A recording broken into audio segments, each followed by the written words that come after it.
रहेगा। इसलिए हो सके तो कोशिश करो अपने घर में चाहे एक टाइम, चाहे सुबह के टाइम या शाम के समय में कोई एक टाइम तो कम से कम निश्चित करो, पूरे परिवार के लोग बैठ करके एक साथ भोजन करेंगे। और एक साथ भोजन करेंगे ना तो उस घर में कभी कलह नहीं होता है। जैसा खाओगे अन्न तैसा बनेगा मन, जैसा पियोगे पानी तैसी बोलोगे वाणी। तो मैं निवेदन यही करना चाहता था कि गौग्रास घर से अवश्य निकलना चाहिए, सभी लोग गौग्रास को निकालें। सुदामा जी ने भी यही किया, चावलों को लिया, चावलों को लेकर के वो एक ग्रास गौ माता को खिला दिया। जीता जागता मंदिर है गौ माता। तो मंदिर में जाओगे, पूजा करोगे, शायद वो पुण्य फल ना मिले, लेकिन गाय की पूजा करने से बहुत पुण्य फल मिलता है। कई लोग मुझसे पूछते हैं कि कहीं घर में वास्तु दोष हो जाए तो क्या करना चाहिए, कोई उपाय हो तो बताओ। कोई घर में वास्तु दोष हो, वास्तु दोष का प्रभाव, कई लोग पूछते हैं कि वास्तु दोष का क्या वास्तव में प्रभाव पड़ता है या नहीं पड़ता है? पड़ता है, वास्तु दोष का बहुत प्रभाव पड़ता है।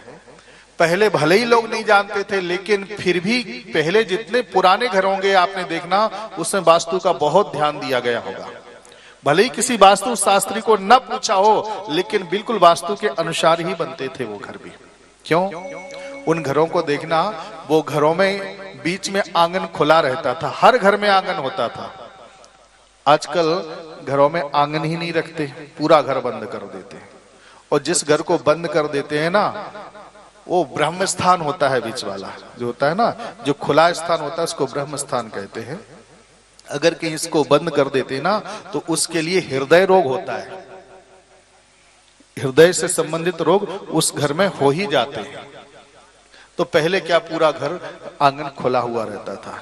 अच्छा, लाइट बात घर में बनाए ही नहीं जाते थे, घर से या तो होते ही नहीं थे या फिर लोग बाहर जाते थे। अब आजकल सब घर में ही सारी व्यवस्था होती है। तो दूसरी बात, जो मंदिर बनते थे ना, वो पहले क्या करते थे, सब लोग मिलकर के गांव में एक मंदिर बनाते थे और सभी एक ही जगह पूजा करने के लिए जाते थे। आज घर घर में मंदिर बना लेते हैं। अब जब घर में मंदिर बनाते हैं तो कोई बात नहीं, खूब बनाओ, लेकिन थोड़ा सा ध्यान रखो कहाँ बनना चाहिए। कई लोग ऐसा प्रश्न भी कर देते हैं कि पूजा तो करते हैं पर पूजा करने में मन नहीं लगता, क्या करें? करना तो चाहते, लेकिन पूजा करने बैठते तो जाने कितनी कितनी अच्छी बुरी बातें दिमाग में आ जाती हैं, मन ही नहीं लगता है।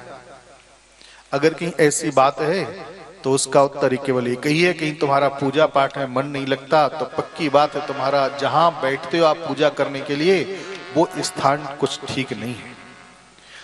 मंदिर जहां बना है वो शायद अच्छी जगह नहीं बना जहां होना चाहिए। मंदिर का स्थान बोले कौन सा है? मंदिर का स्थान है ईशान कोण, पूरब और उत्तर के कोने में ही मंदिर होना चाहिए।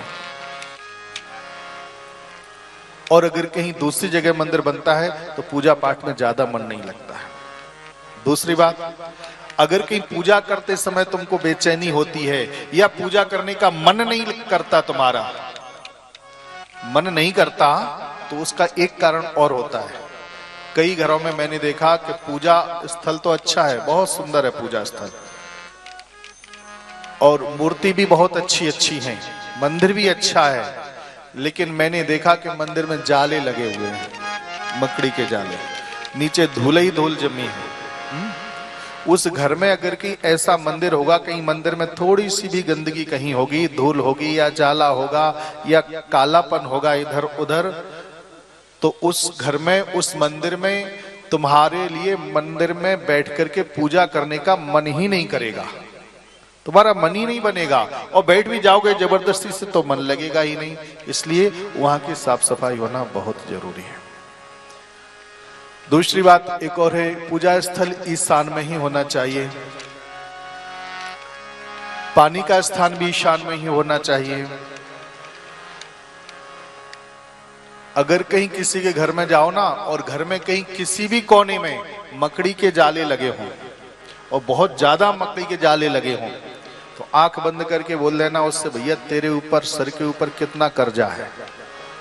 वो कितना भी करेगा लेकिन उसके सिर पे कर्जा चढ़ता ही चला जाएगा। इसलिए मकड़ी का जाला नहीं रहना चाहिए।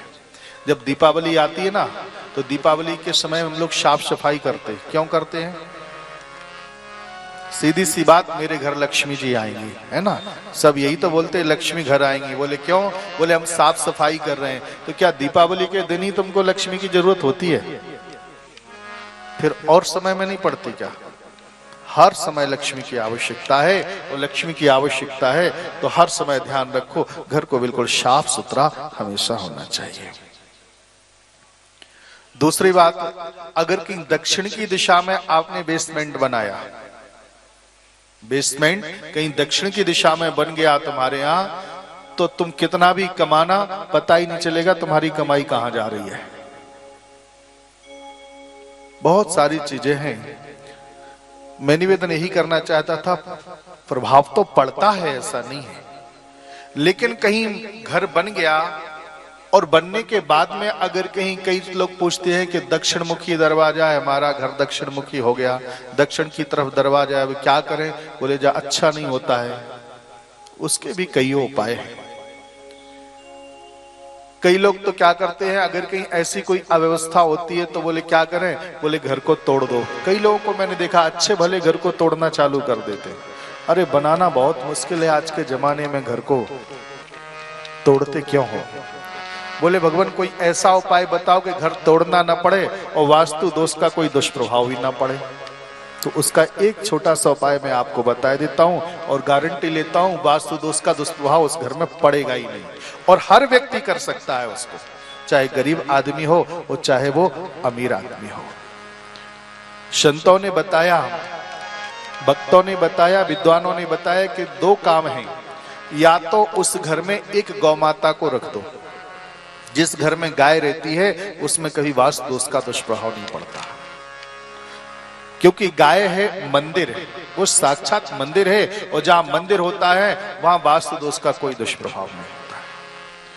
लेकिन आज के जमाने में गाय रखना बहुत मुश्किल है, क्योंकि जगह की बहुत कमी होती है, और गाय के लिए पूरा एक घर चाहिए, रखने को भी घर चाहिए, भूसा के लिए भी घर चाहिए, और उसके गोबर के लिए भी जगह चाहिए।